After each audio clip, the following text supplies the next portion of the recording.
BJP ಅನ್ನೋಕ್ಕಿಂತ ಸಂಘ ಪರಿವಾರದ ಆಡಂಬೋಲ ಪಾಲನೆ ಅಲ್ಲೆಲ್ಲನೂ ಸಂಘ ಪರಿವಾರಕ್ಕೆ ಬದ್ದಾಗಿದ್ದಾರೆ ಅಂತ. ಒಂದು ವೇಳೆ ಅಲ್ಲಿ ಒಳ್ಳೆಯ ವಿದ್ವತ್ ಜನ ಇದ್ರು ಸಹಿತ ನಮಗೆ ಯಾಕೆ ಬೇಕ್ರಿ ಊರು ಸಹ ಬರೀ ಅವ್ರ ವಿಷಯಗಳನ್ನು ನಾವೇನು ಮಾಡೋಣ ಅನ್ನೋಂಥ ಮನೋವೃತ್ತಿ ಅವರು ಇದ್ದಾರೆ.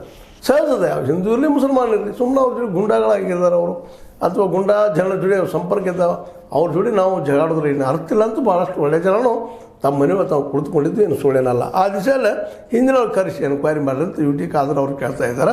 ಆದರೆ ಅದು ಎಷ್ಟು ಮಟ್ಟಿಗೆ ಸರಿ ಅಂತ ಇವತ್ತು ಪ್ರಶ್ನೆ. ಅದ್ರ ಜೊತೆಗೆ ಇನ್ನೊಂದೇನಪ್ಪ ಅಂತಂದ್ರೆ ಪತ್ರ ಬರೆದರಲ್ಲೇ ದ್ವೇಷಭರಿತ ಭಾಷಣ, ಪ್ರಚೋದನಾತ್ಮಕ ಹೇಳಿಕೆ ಹಾಗೂ ಸಾಮಾಜಿಕ ಮಾಧ್ಯಮಗಳಲ್ಲಿ ಹರಡುತ್ತಿರುವ ಸಮಾಜಘಾತಕ ವದಂತಿಗಳಿಂದಾಗಿ ಸಾರ್ವಜನಿಕ ಶಾಂತಿ ಮತ್ತು ಸೌಹಾರ್ದಕ್ಕೆ ಧಕ್ಕೆ ಉಂಟಾಗಿದೆ. ಹೌದು, ಸುಳ್ಳಲ್ಲದು ಆಗಿದ್ದು ಕಾರಣ ಅದು ಉಂಟಾಗಿದೆ. ಒಂದು ವೇಳೆ ಹಿಂದಿನ ಅಧಿಕಾರಿಗಳು ಸೂಕ್ತ ಸಮಯದಲ್ಲಿ ಕ್ರಮ ಕೈಗೊಂಡಿದ್ದರೆ ಕರಾವಳಿಯಲ್ಲಿ ಧರ್ಮಾಧಾರಿತ ಕೊಲೆ ಮತ್ತು ಹಿಂಸಾಚಾರವನ್ನು ತಪ್ಪಿಸಬಹುದಿತ್ತು.